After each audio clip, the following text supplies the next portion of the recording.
Kabi-kabila ang naitalang landslide sa Davao de Oro at Davao Oriental, bunsod na walang humpay na pag-ulan.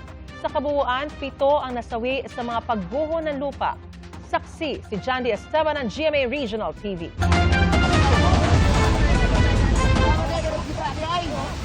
Unti-unting gumuho ang bahagi ng kalsada hanggang sa matangay na ito ng baha sa Laak, Davao de Oro. Ayon sa uploader, nung nakaraang linggo pa lang ay malambot na ang lupa. 2 barangay ang apektado.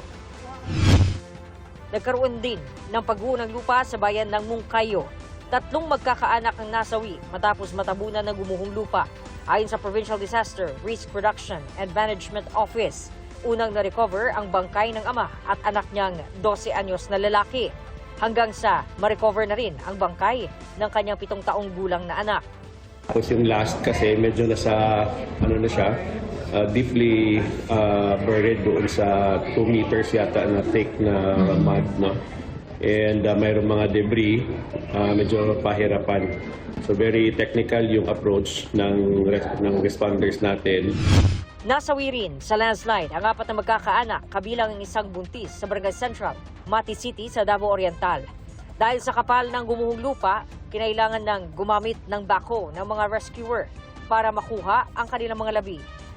First, ang taas, sumabay yung bahay doon, nagpagkanan sila ng lupa. Unfortunately, ang kahal doon sa excavation, napatay na talaga sila.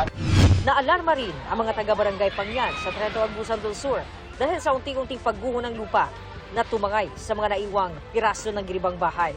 Wala nang nakatira roon dahil tatayuan sana ang lupa ng covered court ng barangay.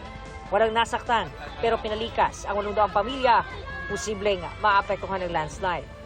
10 meters ang kalayon gikan sa highway. Nakatunga lugar, abandoned to siya na imuon covered court sa barangay in the future. And then katulad kita na to nga mga kahoy, mga abandoned to siya nga balay. Nalubog naman sa baha ang ilang bahay sa tabi ng ilog sa Asuncion, Davao del Norte.